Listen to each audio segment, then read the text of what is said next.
reception is indeed a demonstration of great friendship.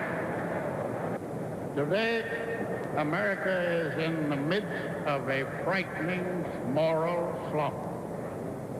You are convened here, and not alone to nominate a president and a vice president, but to declare anew the principles and ideals which must guide our country.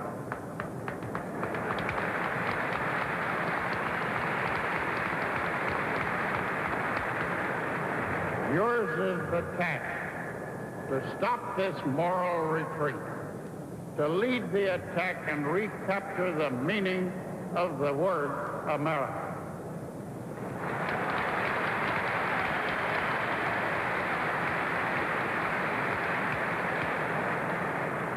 Thus can opportunity and the spiritual future of your children be assured.